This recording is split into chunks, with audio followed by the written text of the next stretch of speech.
described as a huge victory for families who have campaigned to get specialist care for young people with mental health problems. Details have been announced of a new multi-million-pound unit which will include 11 inpatient beds in Hull. It follows a long campaign after dozens of children were sent miles away for specialist treatment. Our health correspondent Vicky Johnson has this report. Thank you all for coming. 101 balloons for the first 101 days that Sally Burke's daughter Maisie spent far from home being treated for her mental health problems. But the new unit planned for Hull should finally ensure that Maisie and other children like her can be treated much closer to home. This is a huge victory for children in our region that are suffering with mental health issues and having to travel so far. This is one for the families that, working together as a community, we've managed to champion this, yes. It was the spring of 2013 when the West End unit in Hessel stopped offering residential care to young mental health patients. Within months, children as young as 12 and 13 were being sent more than 100 miles for treatment. In October 2013, Hull MP Alan Johnson raised the issue in the House of Commons, but it was to be another 2.5 years before NHS England announced plans for a new unit. Today it was announced that a local NHS trust had won the contract to build the new unit. We're going to be offering 11 beds, 2 of which will be psychiatric intensive care beds for the really ill children and adolescents. But it'll be everything from eating disorders to anxiety to psychosis, all across the child and adolescent mental health spectrum. We understand the new unit will be built here on Walker Street, close to the city centre. If planning permission is granted soon, then work should get underway in the next few months, and it's hoped the new unit will be finished and open by July next year. Staff at the mental health charity Mind agree that Hull is the best location for the unit, which will cater for children from across the East Riding and northern Lincolnshire. The region is quite large.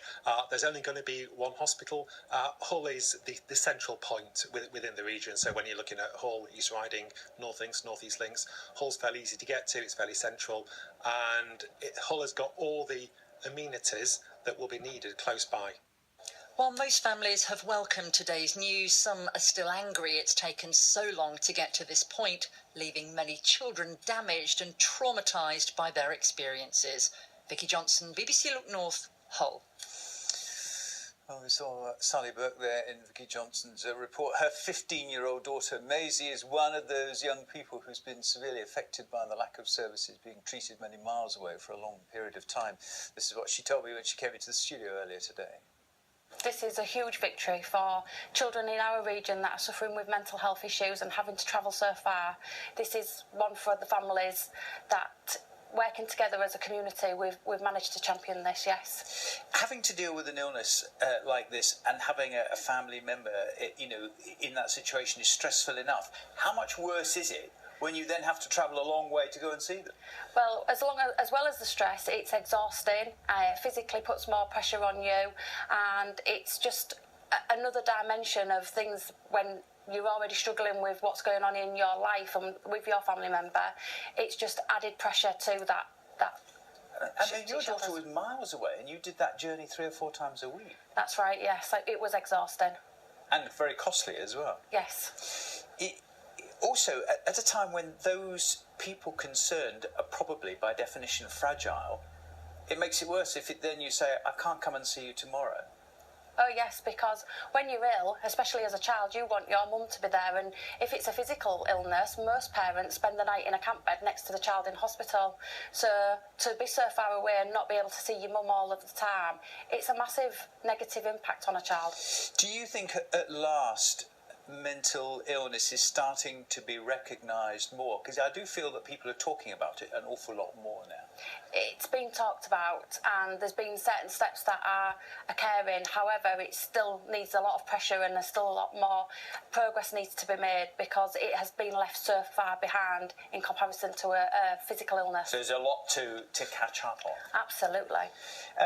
Maisie is home now, just so that it's clear for people.